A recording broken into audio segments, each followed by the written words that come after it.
नमस्कार सभी को। परीक्षा जंक्शन के इस प्लेटफॉर्म पे आप सभी का हार्दिक स्वागत है। और चलिए, आज सोमवार यानी भगवान शिव का दिन है आज, और भगवान शिव को नमन करते हुए आज हम आगे बढ़ते हैं। और वो तो भोलेनाथ हैं, खैर उनकी कृपा तो हमेशा बनी रही, तो अच्छी बात है, आप पर भी, हम पर भी, और इस संस्था पे भी बनी रहे, जिससे हम आपके लिए काम करते रहें और ज़्यादा ऊर्जावान रहें। तो चलिए, आज हम आगे बढ़ते हुए पॉलिटी की तरफ, यानी हमारा आपातकालीन चल रहा था और आप सभी ने प्रीवियस लेक्चर देखे भी होंगे। यानी हमने आर्टिकल 352 से उठाया था और आर्टिकल 352 के बाद 56 कराया, 65 कराया, उसके बाद हम 360 आर्टिकल की बात करना चाहते हैं। देखो, याद रखना बच्चों एक बात कि आपातकालीन जो चैप्टर है ये अपने आप में बहुत कॉन्सेप्चुअल चैप्टर है, तो इसको तरीके से और सलीके से करना। और यदि आपको रिवीजन करना है तो एक ऐसा करना, एक फ्लो चार्ट बना लेना, जैसे कि राष्ट्रीय आपातकाल का, कि राष्ट्रीय आपातकाल किस आर्टिकल में आता है, किसकी सिफारिश पर लगता है, और जब घोषणा की तारीख है उससे 2 महीने 1 माह के भीतर इसे संसद से कैसे पारित किया जाता है, ठीक है, उसे वापस कैसे लिया जाता है, इसकी अधिकतम अवधि कितनी होती है, मैक्सिमम टेन्योर कितना होता है राष्ट्रीय आपातकाल का। यानी ये सारी चीजें आपके दिमाग में ऐसे फिट हो जानी चाहिए जैसे कि पुराने टाइम में जब कैसेट चलती थी और उन कैसेटों में गाने फीड होते थे। यानी इस तरीके से आपको हर चीज अपने होठों पे, लफ्जों पे याद होनी चाहिए, तभी आप सोचना कि आप किसी एग्जाम में बैठने के लायक हैं। देखो, ये बहुत सच बोल रहा हूं, कड़वा बोल रहा हूं, लेकिन मैं कोई दिलासा नहीं देना चाहता आपको।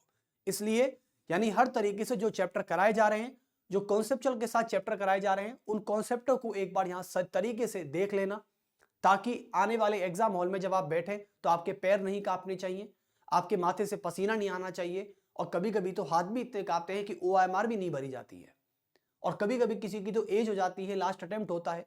तो इसलिए मैं चाहता हूं कि आप किसी भी तरीके की परेशानी का वहां पे सामना ना करें, केवल अपने दिमाग पर फोकस रखें कि दिमाग क्या ऑब्जर्व कर रहा है और हम उसे क्या इनपुट दे रहे हैं और क्या आउटपुट निकल रहा है, और टेस्ट सीरीज बराबर देते रहिए। तो हम बात कर लेते हैं, और चिंता मत कीजिए, इस संस्था के माध्यम से आपको तुरंत पॉलिटी का और हिस्ट्री का कंटेंट भी अवेलेबल करा दिया जाएगा, क्योंकि कंटेंट पे हम काम कर रहे हैं। अभी कंटेंट पे काम करने बहुत वक्त लगता है, क्योंकि कंटेंट को तैयार करना, उसे PYQ के हिसाब से ढालना, ये सारी चीजें कंटेंट हम ही तैयार कर रहे हैं, तो इसलिए कंटेंट भी आप तक पहुंच जाएगा। लेकिन कंटेंट से पहले आपको लेक्चर तो देखने ही होंगे। चलिए, तो स्टार्ट करते हैं इंडियन पॉलिटी। और इंडियन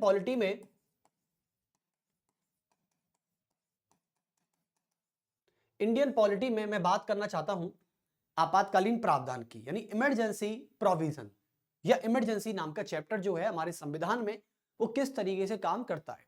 लेकिन राष्ट्रीय आपातकाल हमने देखा, प्रेसिडेंट रूल हमने देखा, प्रेसिडेंट रूल के बाद अब लास्ट जो है इमरजेंसी, वो है फाइनेंशियल इमरजेंसी। यानी हमारे भारत के संविधान में 3 तरीके की आपातकालीन शक्तियों के बारे में दे रखा है, और ये एक्चुअली में राष्ट्रपति की शक्तियां होती हैं। यानी जब मैं राष्ट्रपति चैप्टर पढ़ा रहा था तो उसमें मैंने आपातकालीन शक्तियों को छोड़ दिया था। क्यों? क्योंकि उस शक्तियों को मैं अलग चैप्टर में कराऊं तो ज्यादा अच्छा रहेगा, क्योंकि वहां करा था तो वहां बस चलते फिरते करा देता, थोड़ा बहुत बता देता, क्या होता, इससे ज्यादा कुछ नहीं होता। तो इसलिए मैंने सोचा कि जब इसका चैप्टर है, चैप्टर में मुझे पढ़ाना ही है और चैप्टर तो पढ़ाना ही है, तो इसलिए क्यों ना मैं इस राष्ट्रपति की आपातकालीन शक्तियों को वहीं पढ़ाऊं। तो इसलिए आप समझिए, जो भी हम कर रहे हैं आपकी बेहतरी के लिए कर रहे हैं, छोड़ा कुछ नहीं जाएगा यहां से। तो हम बात कर लेते हैं आज इंडियन पॉलिटी में आपातकालीन प्रावधान हमारा चल रहा था। आपातकालीन प्रावधान,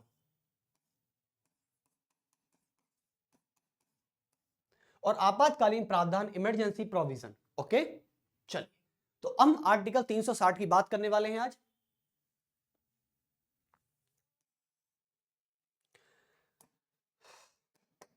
तो सभी हेडिंग डालेंगे आर्टिकल 360, अनुच्छेद 360। देखो, एक बात तो आज मैंने देखी कि आपको पता है कि पुराने समय 2014 से पहले या 2005 से पहले कोई भी नेता, कोई भी लीडर, चाहे वो मिनिस्टर की पोस्ट पर हो, चाहे वो सरकार में हो, कोई भी किसी भी तरीके का आदमी, सरकार का आदमी, आपको पता है कि आए दिन छत्तीसगढ़ में, उड़ीसा में, ये नक्सल एरिया क्षेत्र है, यहां पर नक्सलवाद बहुत रहता है, यहां पर नक्सली बहुत रहते हैं।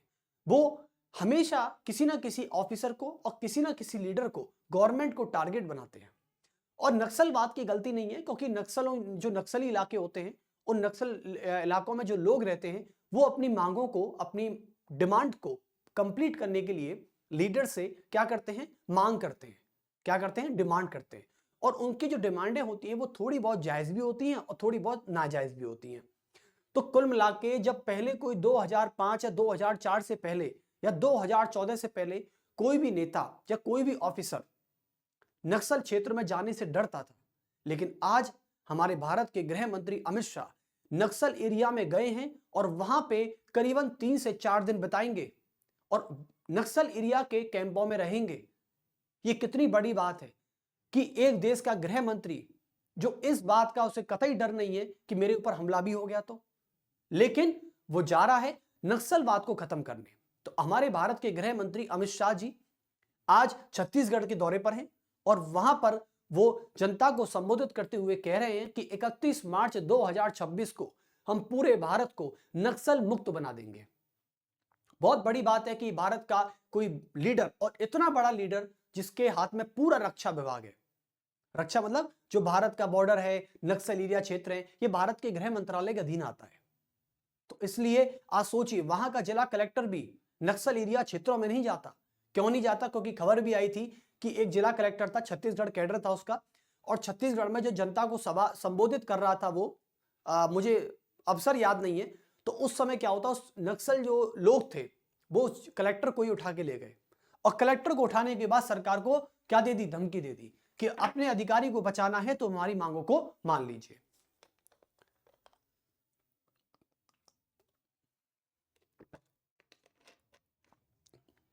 लेकिन फिर भी आज भारत के गृह मंत्री अमित शाह जी नक्सल एरिया क्षेत्रों का दौरा कर रहे हैं और नक्सल एरिया के क्षेत्रों में जाकर सोचिए कोई नक्सल एरिया के आसपास भी नहीं भटकता, क्योंकि वो लोग छोड़ते नहीं है। फिर एक बार आ गए हाथ में तो आ गए हाथ में।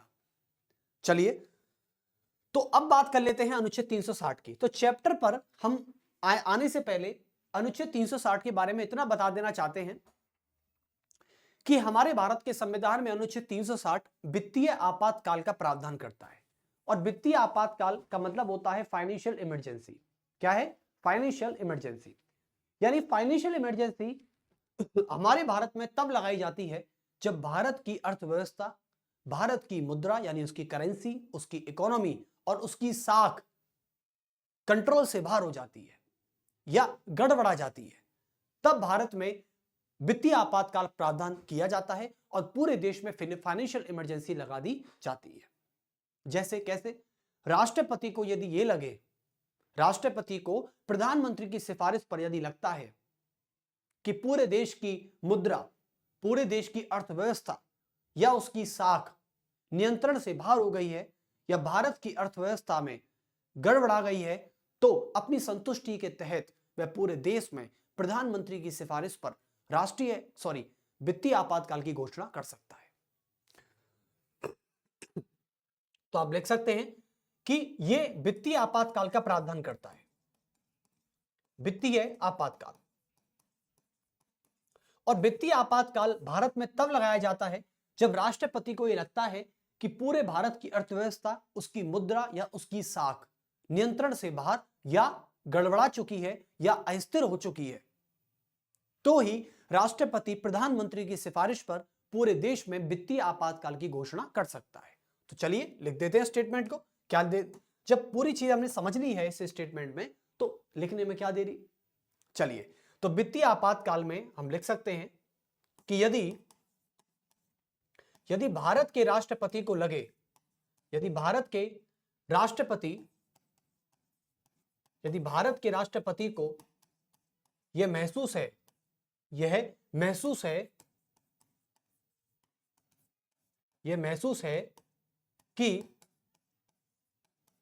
कि भारत की मुद्रा कौमा भारत की अर्थव्यवस्था या भारत की साख कौमा अर्थव्यवस्था अनियंत्रित हो चुकी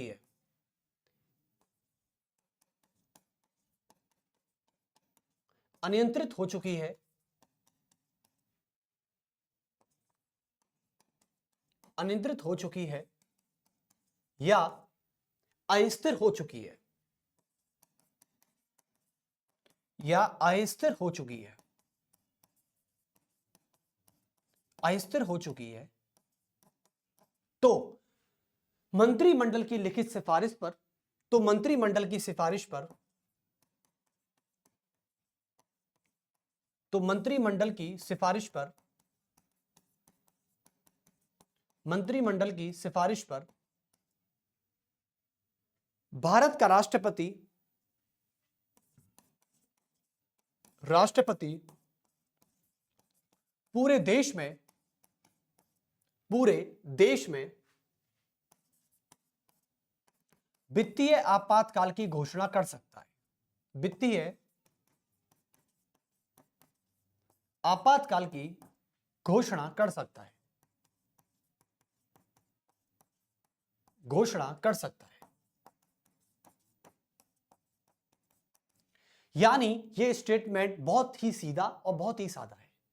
इसको समझने में कोई पीएचडी वाली कोई फीलिंग नहीं है, जैसे कि आप कोई रिसर्च करने बैठ जाएं, ऐसा कुछ भी नहीं है। ये फाइनेंशियल इमरजेंसी है।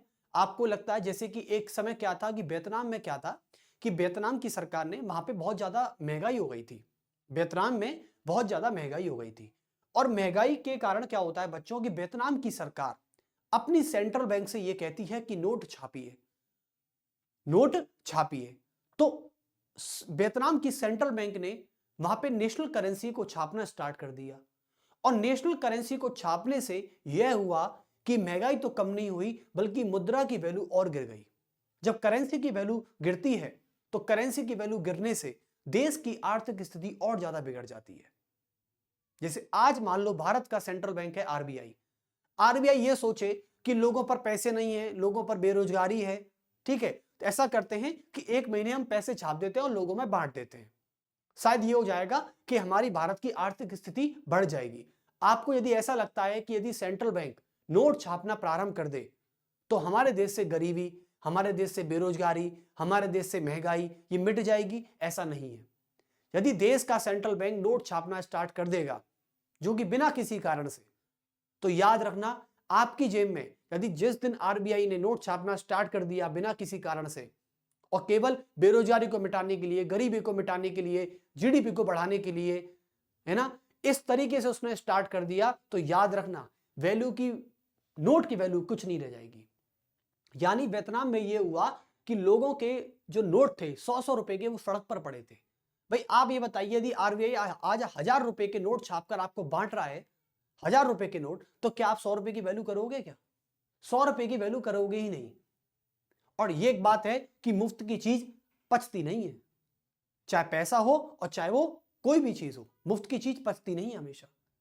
यदि आरबीआई आज से, हमारा भारत का सेंट्रल बैंक आरबीआई हर व्यक्ति की जेब में 2-2 हजार रुपए छापना स्टार्ट कर दे, 2-2 हजार रुपए दे दे, तो याद रखना कोई भी व्यक्ति पैसे की वैल्यू नहीं करेगा।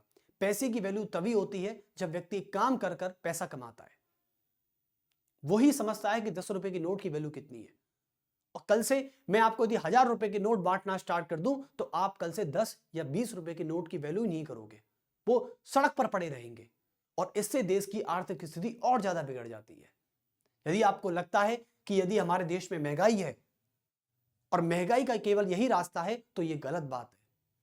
और ये बिल्कुल बात का गलत या अच्छा होना नहीं है, देश और ज्यादा डूब जाएगा।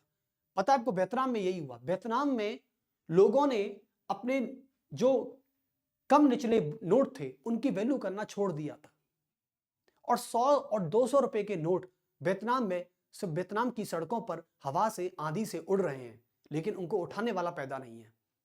क्यों? क्योंकि वियतनाम की सरकार ने और वहां की सेंट्रल बैंक ने लोगों को नोट बांटना स्टार्ट कर दिया था। उन्होंने सोचा कि महंगाई को कम करने का केवल यही रास्ता है, और महंगाई को कम करने का ये सही रास्ता नहीं है, ये सबसे बेहुदा रास्ता है जो देश को आर्थिक स्थिति पर डुबो सकता है। अभी आपको पता है श्रीलंका में वित्तीय आपातकाल की घोषणा की गई थी, श्रीलंका कर्ज में डूब चुका है। ये वित्तीय आपातकाल की घोषणा तब होती है जब हमारी करेंसी की वैल्यू गिर जाती है, इन्फ्लेशन बहुत ज्यादा बढ़ जाती है, या देश कर्ज में डूब जाता है, उसके पास चुकाने के लिए पैसा नहीं है, या देश का राजकोषीय घाटा हो जाता है। तब हमारे देश की आर्थिक स्थिति गड़बड़ा जाती है और तब भारत का राष्ट्रपति अपनी संतुष्टि के अनुसार पूरे देश में वित्तीय आपातकाल की घोषणा कर देता है। चलिए, तो वित्तीय आपातकाल की घोषणा ऐसे हुई, लेकिन सबसे बड़ी बात है कि एक फैक्ट और आता है, 38वां संवैधानिक संशोधन अधिनियम 1975। हाँ जी,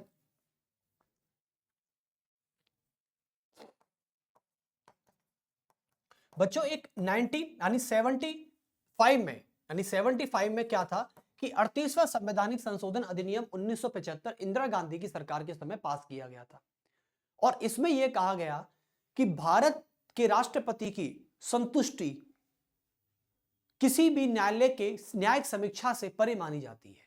यानी यदि भारत के राष्ट्रपति ये संतुष्ट है कि भारत में इकोनॉमी गड़बड़ी हो चुकी है, भारत की अर्थव्यवस्था खतरे में है या संकट की स्थिति में है, तो वह यदि वित्तीय आपातकाल की घोषणा कर देता है, वित्तीय आपातकाल की घोषणा कर भी देता है, तो सुप्रीम कोर्ट उस पर जुडिशियल रिव्यू नहीं कर सकता। यह 75 एक्ट में इंदिरा गांधी सरकार का कहना था। आप मुझे बताइए, यह भारत के राष्ट्रपति की ही संतुष्टि पर निर्भर है क्या? यदि मान लो भारत के राष्ट्रपति को ऐसा लगता है कि भारत की आर्थिक स्थिति संकट में है और मान लो नहीं लगे और भारत का राष्ट्रपति ऐसे ही वित्तीय आपातकाल लगा दे, तो दिक्कत है ना। यदि भारत के राष्ट्रपति को यह संतुष्ट है कि भाई भारत की जो आर्थिक स्थिति है, जो अर्थव्यवस्था है, वो संकट की स्थिति में आ चुकी है या गड़बड़ हो चुकी है उसमें, तो एक बात निश्चित है, चलो ठीक है, भारत के राष्ट्रपति की संतुष्टि ठीक थी तब तो ठीक था। लेकिन यदि कभी कभी ऐसा भी हो सकता है कि भारत का राष्ट्रपति अपनी शक्ति का दुरुपयोग करके, वो संतुष्टि का बहाना करके और पूरे देश में यदि फाइनेंशियल इमरजेंसी लगा दे, तो गलत है। तो इसका मतलब यह था कि 38वां संवैधानिक संशोधन यह कहता है कि भारत के राष्ट्रपति की संतुष्टि, भारत के राष्ट्रपति की संतुष्टि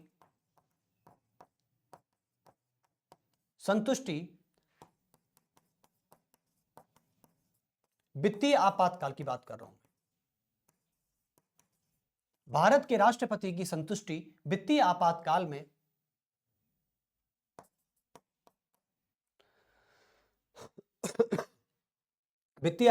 में न्यायिक समीक्षा से परे समझी जाएगी, न्यायिक समीक्षा से परे समझी जा सकती है।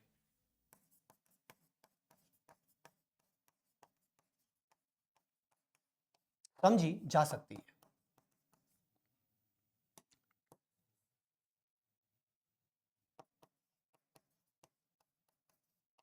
आप मुझे बताइए, इस संवैधानिक संशोधन का मतलब क्या है और क्या नहीं है?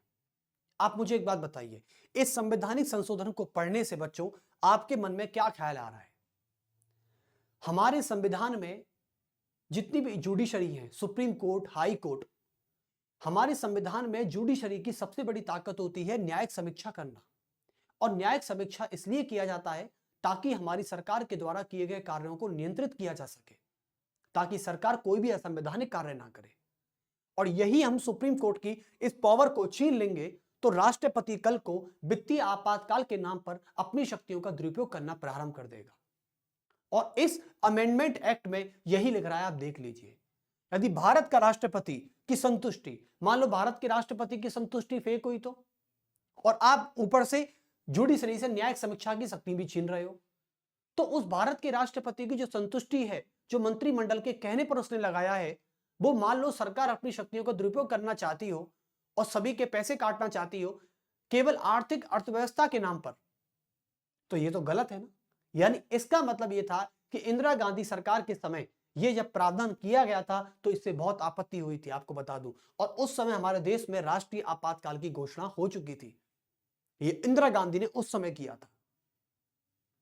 एक तो 42वां संवैधानिक संशोधन और एक 38वां, तो ये कोई छोटी बात नहीं है। आज हमारे देश में संसद में, लोकसभा में कल नरेंद्र मोदी जी ने खड़े होकर संविधान पर चर्चा की है। 75 साल हमारे संविधान को हो चुके हैं बने हुए, उस पर चर्चा की है और उन्होंने सभी प्रकार से पिछली सरकारों के द्वारा और अपनी सरकार के द्वारा किए गए संवैधानिक संशोधनों का पूरा ब्यौरा दिया है। जो व्यक्ति ये कहते हैं ना कि नरेंद्र मोदी सरकार जनता को जवाब नहीं देती, कल उन्होंने जनता को जवाब दिया है। पूरी जनता ने यदि वो भाषण सुना होगा तो मैं मानता हूं और नरेंद्र मोदी जी ने संविधान के संवैधानिकता के अनुरूप 10 संकल्प अपनी जनता से पूरा वादा करने का वादा किया है कि हम पूरा करेंगे और 10 संकल्प लेते हैं। उन्होंने यह भी बोला है कि हम भारत में कानून तो बनाएंगे, हम भारत के लिए कानून तो बनाएंगे, लेकिन वह हमारे भारत की धार्मिक संस्कृतियां और उनके रीति रिवाजों के अनुरूप बनाए जाएंगे। यानी किसी भी तरीके से किसी भी कानून को भारत के किसी भी व्यक्ति पर थोपा नहीं जाएगा। ये बहुत बड़ी बात कही है नरेंद्र मोदी जी ने। यानी कुल मिला के यदि सरकार काबिल की तारीफ है, यदि उसकी तारीफ बनती है, काम अच्छा है, तो तारीफ करनी चाहिए। मैं ये नहीं कह रहा कि आप किसी पार्टी का समर्थन करें, आप किसी पार्टी को बिल्कुल समर्थन ना करें, लेकिन किसी व्यक्ति के द्वारा किए गए कार्यों का समर्थन जरूर करें।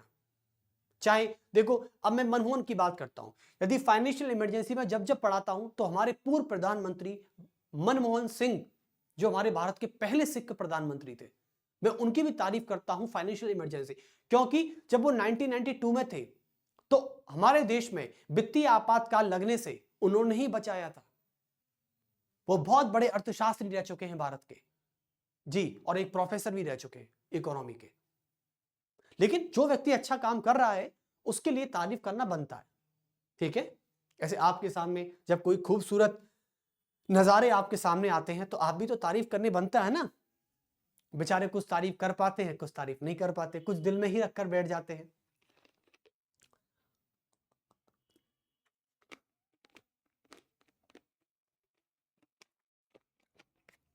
चलिए, तो कुल मिला के आप यहां समझ चुके हैं कि 38वां संवैधानिक संशोधन अधिनियम 1975 बिल्कुल भी ठीक नहीं था। मेरे हिसाब से तो मुझे बिल्कुल ठीक नहीं लगा, क्योंकि न्यायिक समीक्षा, यार आप न्यायिक समीक्षा को सुप्रीम कोर्ट से छीनने की बात कर रहे हो, जो सुप्रीम कोर्ट की एक आत्मा के रूप में काम करती है।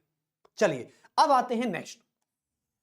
लेकिन आप सभी को पता है कि इंदिरा गांधी ने चाहे कितने संवैधानिक संशोधन किए, लेकिन एक संशोधन ऐसा आया जो इंदिरा गांधी के सपनों पर पूरी तरह पानी फेर गया। अब वो क्या था? वो क्या था? 44वां संवैधानिक संशोधन अधिनियम 1978। जब 1977 में जनता दल की सरकार यानी मोरारजी देसाई की सरकार सत्ता में इस बेसिस पर आई थी कि हम संविधान में संशोधन करेंगे और संविधान में उन संशोधनों को किया जाएगा जो इंदिरा गांधी की सरकार के समय आपत्तिजनक संशोधन थे। यानी 44वां संवैधानिक संशोधन अधिनियम 1978 संसद में इसलिए लाया गया था क्योंकि इंदिरा गांधी के द्वारा किए गए आपत्तिजनक संशोधनों को परिवर्तित किया जाएगा। केवल आपत्तिजनक। मोरारजी देसाई ने कभी भी प्रस्तावना को नहीं छेड़ा, उन्होंने फंडामेंटल ड्यूटीज को नहीं छेड़ा, लेकिन उन्होंने इस 44वें संवैधानिक संशोधन अधिनियम 1978 में 38वां संवैधानिक संशोधन 1975 को खत्म कर दिया और कहा कि यह बिल्कुल ठीक नहीं है। चलिए, तो आगे चलते हैं। 44 कॉन्स्टिट्यूशनल अमेंडमेंट ऑफ 1978। यह अमेंडमेंट मोरारजी देसाई जनता दल की सरकार में किया गया था और जनता दल की सरकार पता है इलेक्शन में कैसे जीती थी? जनता दल की सरकार केवल एक ही नारे से जीती थी कि हम संविधान में उन संशोधनों को करेंगे जो इंदिरा गांधी के द्वारा किए गए थे, यानी जो आपत्तिजनक थे, केवल उनको ही परिवर्तित करेंगे। और ऐसा कहकर जनता दल की सरकार पहली बार गैर कांग्रेसी सरकार बनी थी भारत में, मोरारजी देसाई की, जिस समय 2 डेप्यूटी पीएम थे हमारे, जगजीवन राम और चौधरी चरण सिंह। तो 1978 में भारत के राष्ट्रपति की यह संतुष्टि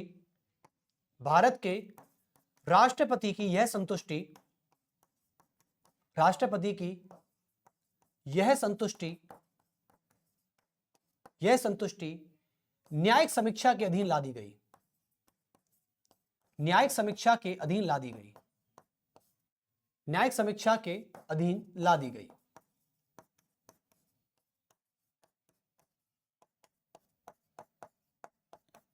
न्यायिक समीक्षा के अधीन ला दी गई।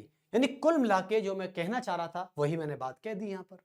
और देखो, मोरारजी देसाई की सरकार में 44 अमेंडमेंट 1978 हो भी गया और पास भी हो गया, क्योंकि कहा जाता है बच्चों कि हमारे संविधान में न्यायिक समीक्षा की शक्ति हमारे संविधान की आत्मा और हृदय के रूप में जानी जाती है। ये सुप्रीम कोर्ट की सबसे बड़ी पावर है और सुप्रीम कोर्ट से आप इस पावर को छीन लोगे ना तो सुप्रीम कोर्ट एक ऐसा हो जाएगा जैसे कि घर में पड़ा हुआ मरीज है और वो कोमा में जा चुका है, वो कोमा में जा चुका है, जिंदा है, बोल नहीं सकता। उसकी आंखें तो काम कर रही हैं लेकिन वो सेंस नहीं कर सकता। उसकी नाक तो सांस ले रही है लेकिन वो कुछ फील नहीं कर सकता। यानी कुल मिला के आपके घर पे पड़ा हुआ कोमा का मरीज इसी तरह सुप्रीम कोर्ट हो जाएगा यदि आपने उससे न्यायिक समीक्षा की शक्ति को छीन लिया तो। समझ गए ना? यानी सुप्रीम कोर्ट तो रहेगा लेकिन सुप्रीम कोर्ट रहने और ना रहने के बराबर हो जाएगा। इसलिए हम नहीं चाहते कि सुप्रीम कोर्ट कमजोर हो जाए, क्योंकि आप सोच लीजिए, आप ब्रिटेन को उठा लीजिए। ब्रिटेन के संविधान में आप देखिए, जिनका अलिखित संविधान है, जहां पर आंशिक राजतंत्र चलता है, पार्शियल मोनार्ची चलती है, ब्रिटेन में आज सुप्रीम कोर्ट कितना कमजोर है कि यदि ब्रिटेन की पार्लियामेंट ने जो कानून पारित कर दिया तो कर दिया, उसकी न्यायिक समीक्षा नहीं हो सकती, क्योंकि ब्रिटेन का जो राजा है यदि उसने पार्लियामेंट से पारित होने वाले किसी भी बिल पर सिग्नेचर कर दिया तो है ब्रिटेन की सुप्रीम कोर्ट की मलाल कि उस पर न्यायिक समीक्षा कर जाए? बिल्कुल नहीं कर सकता। यही तो बात है, यही तो आपको समझना है कि जिस देश की सुप्रीम कोर्ट की पावर कमजोर हुई है ना, वहां पर सरकार ने किसी ना किसी तरीके से तानाशाही की है। और आज आप जो सुरक्षित है ना इस भारत देश में, मान लो गलती से आपका जन्म कहीं लेफ्ट या राइट में हुआ होता तो आपकी हालत क्या होती आप पता नहीं लगा सकते। भगवान का शुक्र गुजार करो, उनको थैंक यू बोलना हमेशा, हर दिन, हर मिनट कि आपका जन्म भारत में हुआ। यदि लेफ्ट या राइट में होता तो दिक्कत हो जाती, क्योंकि पाकिस्तान इधर है और इधर बांग्लादेश है। दोनों की स्थिति अभी देख लो क्या हो रखी है। चलिए तो बात कर लेते हैं आगे। यानी मोरारजी देसाई की सरकार ने वो काम करके बताया जो आपत्तिजनक था, मतलब आपत्तिजनक इंदिरा गांधी की सरकार में था, उसको बदल दिया। तो बात कर लेते हैं आगे। देखो अब सीधी बात यह है कि हमारे पूरे देश में यदि वित्तीय आपातकाल की घोषणा हो चुकी है तो वित्तीय आपातकाल की घोषणा की तारीख से संसद को 2 माह के भीतर इसे सामान्य बहुमत से पारित कर देना है, बस इतना सा काम कर देना है। तो चलिए लिख दीजिए। दूसरा स्टेटमेंट यह कहता है कि वित्तीय आपातकाल की घोषणा की तारीख से, वित्तीय आपातकाल की घोषणा की तारीख से,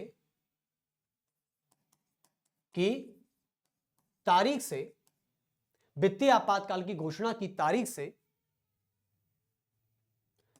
संसद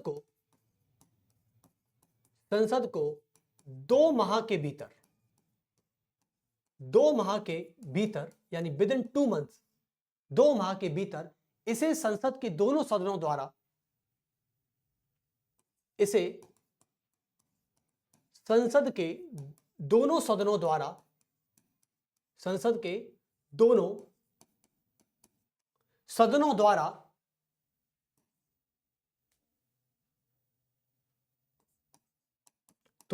द्वारा सामान्य बहुमत यानी सिंपल मेजॉरिटी, सामान्य बहुमत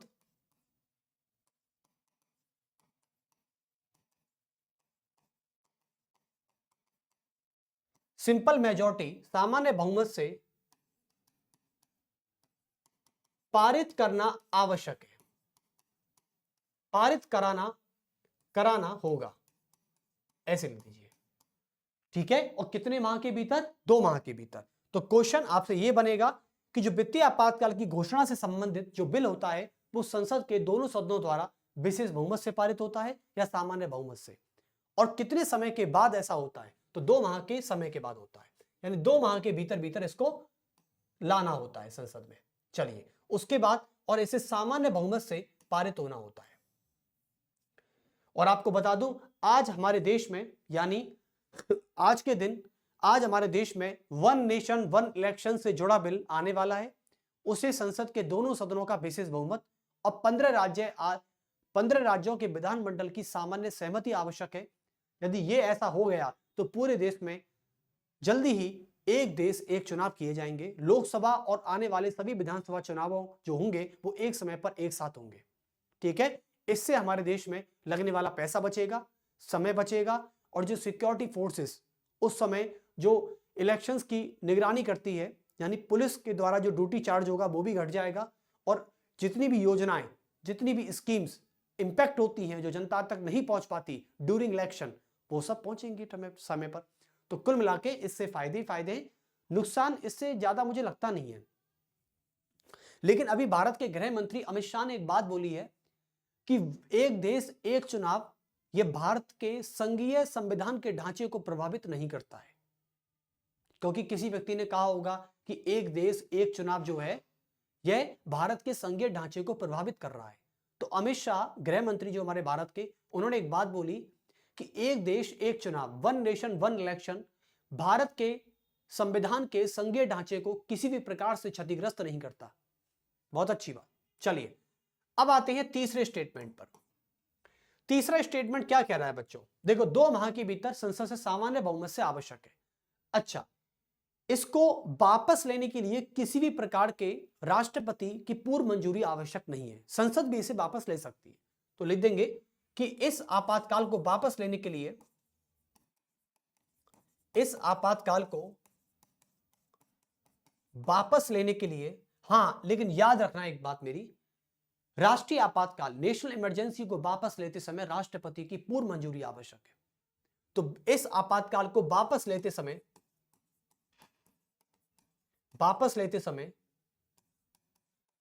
राष्ट्रपति की पूर्व मंजूरी आवश्यक नहीं है।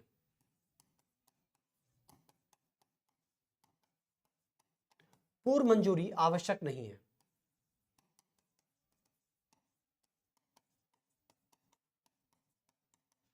अच्छा, एक बात बताइए कि इस वित्तीय आपातकाल में होता क्या है सर? देखो, इस वित्तीय आपातकाल में बच्चों क्या होता है, राष्ट्रपति और बड़े बड़े संवैधानिक पदों को छोड़ दूं तो उसके अलावा साली से जो जितनी भी सैलरी होती है आपको मिलने वाली, केंद्रीय एम्प्लॉय है, चाहे सेंट्रल का एम्प्लॉय है, चाहे वो राज्य का एम्प्लॉय है, उसकी सैलरी कट के आती है, डिडक्ट होके आती है।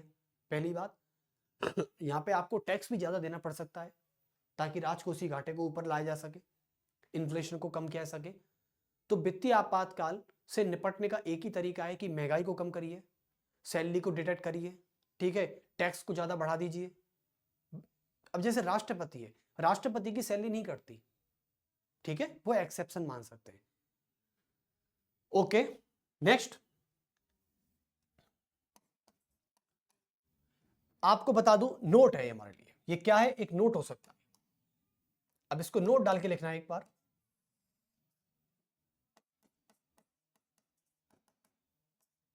देखिए, मैं आपसे एक बात करना चाहता हूं कि आपसे क्वेश्चन ये पूछा गया कि हमारे देश में आपातकालीन प्रावधान में मैं कुछ क्वेश्चन पूछना चाहता हूं।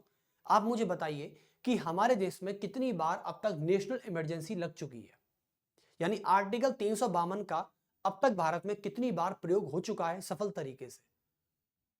पहली बार हुआ था इंडो चाइना वॉर के समय 1962 में, दूसरी बार हुआ था 1971 इंडो पाक वॉर के समय, और तीसरी बार हुआ था 1975 में, जो सबसे अधिक लंबी अवधि का राष्ट्रीय आपातकाल था। ठीक है, तो 1975 में जो देश में इमरजेंसी लगाई गई थी वो भी तीसरी इमरजेंसी थी। इसके बाद हमारे भारत में अब तक राष्ट्रीय आपातकाल की घोषणा नहीं हुई है, और बहुत अच्छी बात है, ना ही हो तो बेहतर है। मैं नहीं चाहता कि भारत पर कोई आक्रमण हो, और मैं नहीं चाहता कि भारत के लोग अपने ही देश के खिलाफ कोई हथियार उठाएं, तो इसलिए मैं नहीं चाहता किसी तरीके से। इसलिए हमारे देश में यदि राष्ट्रीय आपातकाल की घोषणा नहीं हो रही है तो भगवान को शुक्र अदा करिए कि भाई भगवान ऐसा ही चलता रहे बस। उसके अलावा हमारे जब मैंने राष्ट्रपति शासन पढ़ाया तो राष्ट्रपति शासन में मैंने बोला था कि हमारे देश में अब तक कितनी बार राष्ट्रपति शासन लग चुका है, अब तक कितनी बार, और सबसे ज्यादा कहां लगा है और दूसरे नंबर पर कौन है? तो सबसे ज्यादा लगा है जम्मू कश्मीर में, 6 बार लगा है। उसके अलावा फिर दूसरे नंबर पर लगा है पंजाब में, और सबसे पहला राष्ट्रपति शासन भारत में पंजाब में लगाया गया था 1951 और 52 में, पहले लोकसभा चुनाव के दौरान। बताइए। तो नोट की बात करते हैं। अब नोट क्या क्या है, आपको वित्तीय आपातकाल के समय यही क्वेश्चन आएगा कि हमारे भारत देश में अब तक कितनी बार वित्तीय आपातकाल की घोषणा हो चुकी है, 1 बार, 2 बार, 4 बार या 3 बार? तो आपको आंसर देना है 1 भी बार नहीं, ठीक है, तो एक भी बार नहीं, यानी एक बार भी हमारे देश में फाइनेंशियल इमरजेंसी की घोषणा नहीं हुई है। और ये भारत की अर्थव्यवस्था के लिए, भारत की साख के लिए और भारत की मुद्रा करेंसी के लिए बहुत ही एक अच्छी खबर है कि हमारा भारत देश कभी इस इमरजेंसी से जूझा नहीं है। और देखो, इमरजेंसी चाहे कोई भी हो बच्चों, बुरी होती है। चाहे नेशनल इमरजेंसी हो, चाहे किसी स्टेट में लगने वाला प्रेसिडेंट रूल है, और चाहे वो फाइनेंशियल इमरजेंसी है। ये तीनों ही इमरजेंसी बहुत बुरी होती है। मैं तो चाहता हूं कि भारत में ये तीनों इमरजेंसी का दौर कभी ना आए। तो चल लिख लेते हैं एक बार। तो लिखेंगे कि अब तक भारत के इतिहास में, अब तक भारत के इतिहास में जब से संविधान बना है, मतलब अब तक भारत के इतिहास में संविधान लागू होने के बाद, संविधान लागू होने के बाद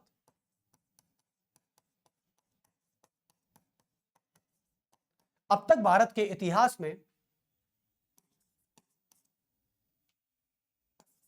एक बार भी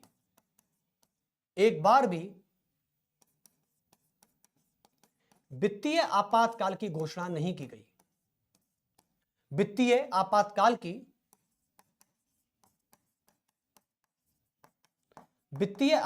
की घोषणा नहीं की गई है, नहीं की गई है। ठीक है, यानी मैं आपको बता दूं, एक बार 1991 का समय ऐसा आया था बच्चों, यानी 1991 में क्या था कि हमारे पूरे भारत की, देखो 1991 का समय ऐसा क्यों था, 1991 से पहले एक समय था जब 1975 और 1976 का समय आया था। 1975 और 1976 में इंदिरा गांधी सरकार ने 42वें संवैधानिक संशोधन के माध्यम से क्या किया था कि 42वें संवैधानिक संशोधन के माध्यम से प्रस्तावना में एक शब्द जोड़ा था। प्रस्तावना में एक शब्द जोड़ा था जिसका नाम था समाजवादी। क्या था? समाजवादी। और समाजवादी जो शब्द है ये क्या करता है, मैं आपको बता दूं कि इंदिरा गांधी की जो सरकार थी 1971 के चुनाव में वो इसलिए जीती थी क्योंकि उसने एक नारा दिया था, गरीबी हटाओ। क्या था? गरीबी हटाओ। तो इंदिरा गांधी ने 1971 के आम लोकसभा चुनावों में एक नारा दिया था, गरीबी हटाओ का नारा। और गरीबी हटाओ के नारे पर 1971 में इंदिरा गांधी की सरकार 2/3 मतों से भी ज्यादा, इस यानी स्पेशल मेजॉरिटी से भी ज्यादा वोट लेकर अपनी सरकार बनाई थी। और इंदिरा गांधी की सरकार जब 1971 में इस प्रकार से जीती तो 1975 और 76 में बहुमत के होते हुए इंदिरा गांधी सरकार ने अपने पूरे नारे को कंप्लीट करने के लिए, जनता से वादा देने के लिए, जनता के वादे को पूरा करने के लिए क्या किया, प्रस्तावना में एक शब्द जोड़ा, समाजवादी। और समाजवादी शब्द का मतलब होता है सोशलिस्ट। जैसे कि हम क्या करते हैं कि अमीरों की संपत्ति को छीनकर जब गरीबों में बांटा जाता है, पहली बात। दूसरी बात, जब हम सारे बैंकों का राष्ट्रीयकरण करके, यानी जब सारे बैंकों का राष्ट्रीयकरण कर दिया जाएगा तो जो प्राइवेट सेक्टर होता है वो घाटे में चला जाएगा, क्योंकि प्राइवेट सेक्टर सबसे ज्यादा बैंकों से ही कमाते हैं। आपको मैं बता दूं, जैसे आईसीआई बैंक है, एक्सिस बैंक है, एचडीएफसी बैंक है, ये सारे गवर्नमेंट के द्वारा ऑथराइज तो हैं, लेकिन ये प्राइवेट सेक्टर की बैंक है। और प्राइवेट सेक्टर की बैंकों को जब मुनाफा नहीं होगा तो वो देश को टैक्स नहीं चुका पाएंगे, और जब देश को टैक्स नहीं जाएगा तो आप सोच लीजिए कि देश का जो राजकोषीय घाटा है, जो देश का खजाना है, जो कॉन्सोलिडेटेड फंड ऑफ इंडिया है, वो कहां जाएगा। तो इसलिए आज हमारे देश की जो हमारा देश जो आज प्रगति कर रहा है, आज हमारे देश को तुम जिस रास्ते पर देख रहे हो और आने वाले समय में देखोगे, जिसे डेवलप्ड इंडिया कहा जाएगा, वो किस लिए कहा जाएगा, क्योंकि हमारे भारत में आज इतने उद्योगपति, इतने बिजनेसमैन, इतने स्टार्टअप्स, इतने प्राइवेट सेक्टर इतना योगदान कर रहे हैं देश की इस इकोनॉमी को बूस्ट करने में। लेकिन समाजवादी शब्द कहता है कि सार्वजनिक गरीबी, यानी ये कहता है कि निजी संपत्ति का उन्मूलन करके उसे सार्वजनिक संपत्ति में कन्वर्ट कर देना। इंदिरा गांधी ने सारे बैंकों का राष्ट्रीयकरण तो किया ही किया, सारे प्राइवेट सेक्टर पर अपना हाथ रखा और कहा कि आज से तुम प्राइवेट सेक्टर नहीं, आज से तुम गवर्नमेंट सेक्टर हो। यानी सारी प्राइवेट कंपनियों को खत्म करके उनका पूरा गवर्नमेंटाइजेशन कर दिया गया। सारे बैंकों को प्राइवेट से कन्वर्ट करके गवर्नमेंट में कन्वर्ट कर दिया गया और अमीरों का पैसा छीन छीन कर गरीबों में बांटा गया। तो इससे हमारे देश की पूरी इकोनॉमी ऐसे कर करके इसका इफेक्ट, जब इसका इफेक्ट पता चला तो 1991 में इसका प्रभाव देखने को मिला और 1991 में हमारे देश की आर्थिक स्थिति खराब हो चुकी थी। आर्थिक स्थिति क्या हो गई थी? खराब हो गई थी।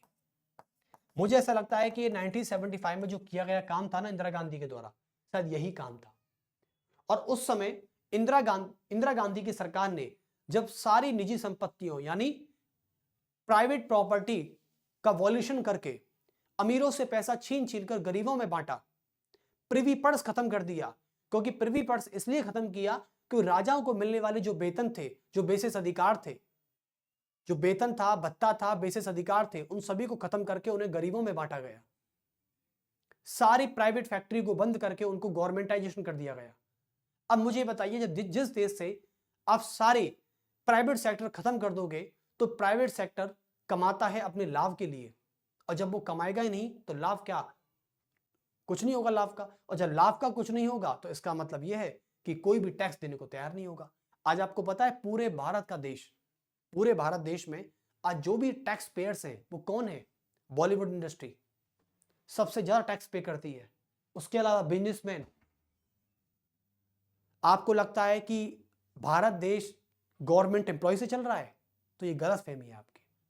हमारा भारत देश सरकारी कर्मचारियों पर नहीं चल रहा, क्योंकि सरकारी कर्मचारी अपनी सैलरी का कितना टैक्स दे देता होगा?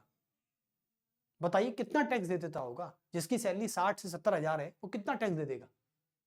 एक भी नहीं, क्योंकि 1 लाख से कम सैलरी पे तो टैक्स लगेगा ही नहीं तुम्हारा, बस ITR भरना होगा।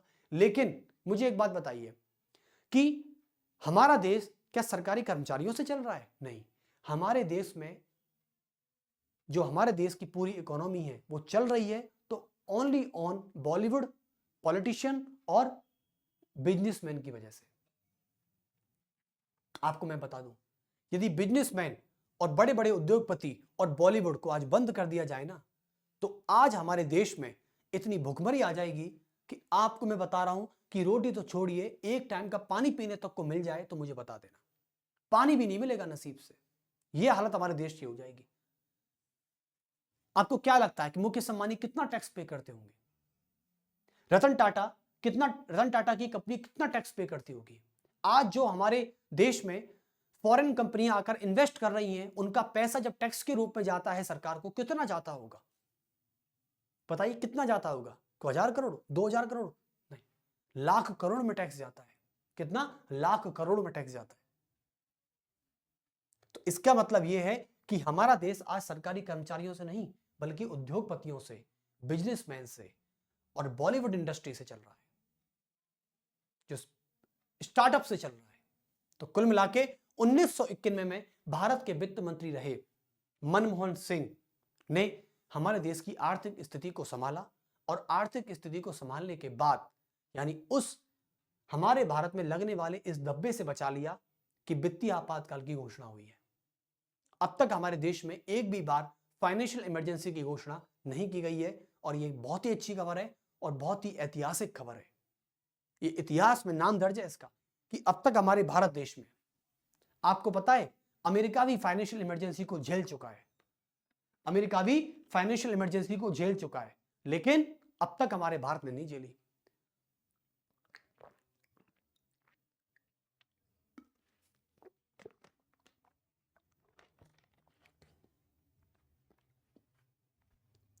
तो ये बात थी, यानी कुल मिला के हम जो पूरी बातों को यहां पर निष्कर्ष के तौर पर करने वाले हैं, ये सारी चीज आपके पास है।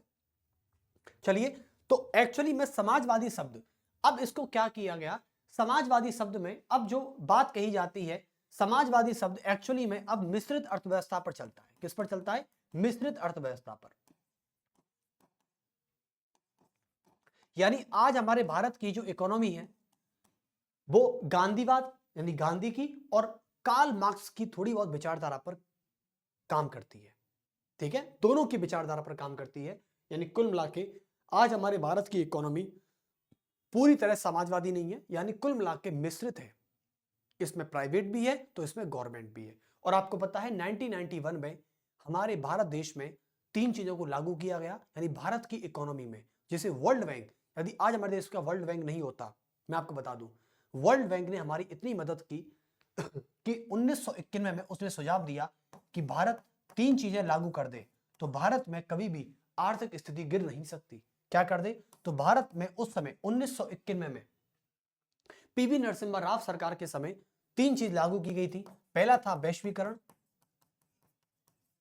वैश्वीकरण यानी ग्लोबलाइजेशन, दूसरा था उदारीकरण यानी लिबरलाइजेशन, और तीसरा था निजीकरण यानी प्राइवेटाइजेशन। अब बताइए, और इंदिरा गांधी क्या कर रही थी? निजीकरण से गवर्नमेंटाइजेशन कर रही थी, देखो सारे सेक्टरों का गवर्नमेंट, देखो मैं मानता हूं कि कुछ सेक्टर गवर्नमेंट के होने चाहिए, लेकिन ऐसा नहीं कि आप हर प्राइवेट सेक्टर को गवर्नमेंट बना दो, क्योंकि प्राइवेट सेक्टर यदि लाभ कमाता है तो आप देश को टैक्स भी देता है, और जब वो देश को टैक्स देगा तो देश के खजाने में वो पैसा जुड़ेगा जो जनता के लिए, डेवलपमेंट के लिए काम आएगा।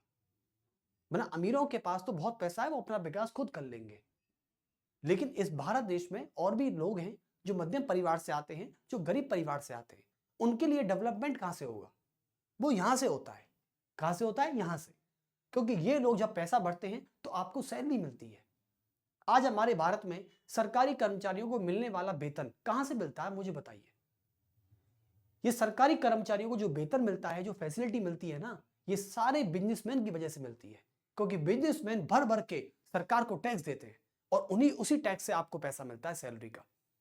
आपको जो लगता है ना कि सरकार के पास जैसे कौन से पैसे के पेड़ लग रहे हैं, वो पेड़ नहीं है, वो बिजनेसमैन, उद्योगपति, बॉलीवुड इंडस्ट्री का पैसा है जो आप तक पहुंचता है, जो आप तक पहुंच रहा है। इसलिए सरकारी कर्मचारी को, चाहे अधिकारी हो, सरकारी कर्मचारियों को मिलने वाला जो वेतन होता है ना, वो हमारे उद्योगपति और बड़े बड़े बिजनेसमैनों के द्वारा भरे गए टैक्स के माध्यम से मिलता है। तो कभी भी, इसलिए हमारे भारत में 1991 के समय भारत की इकोनॉमी को वैश्वीकरण बनाया गया, क्योंकि जब भारत अपने डिमांड और सप्लाई के तौर पर अपने किसी भी चीज को एक्सपोर्ट करेगा बाहर, तो जब तक हमारे भारत के अन्य देशों के साथ संबंध, व्यापारिक संबंध अच्छे नहीं होंगे तो हमारा देश हमेशा डूबा ही रहेगा। तो वैश्वीकरण किया गया ताकि हम भारत आर्थिक स्थिति पर, आर्थिक माध्यम पर दूसरे लोगों पर पहुंच बनाए। एक था उदारीकरण, कि उदारीकरण होना चाहिए, मतलब इतना कठोर नहीं होना चाहिए, हमारी अर्थव्यवस्था को थोड़ा लिबरलाइजेशन बनाई जाए। एक था प्राइवेटाइजेशन, ठीक है, यानी निजीकरण पर भी ध्यान देना चाहिए, क्योंकि निजीकरण से ही हमारा देश आगे बढ़ रहा है। चलिए, तो ये थी हमारी 3 चीजें, भारत में 1991 के समय से लागू किया गया था।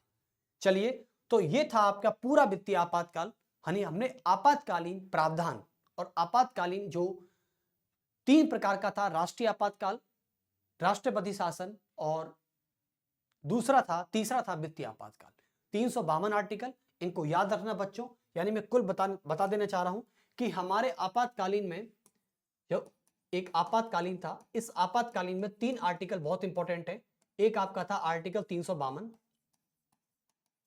एक आपका था आर्टिकल 356 और 365। उसके अलावा तीसरा आर्टिकल था आपके पास आर्टिकल 360। ये 3 आर्टिकल बहुत इंपॉर्टेंट है। एक है आपका राष्ट्रीय आपातकाल, दूसरा है राष्ट्रपति शासन, और तीसरा है वित्तीय आपातकाल। ठीक है, यानी इसकी घोषणा 3 बार हो चुकी है।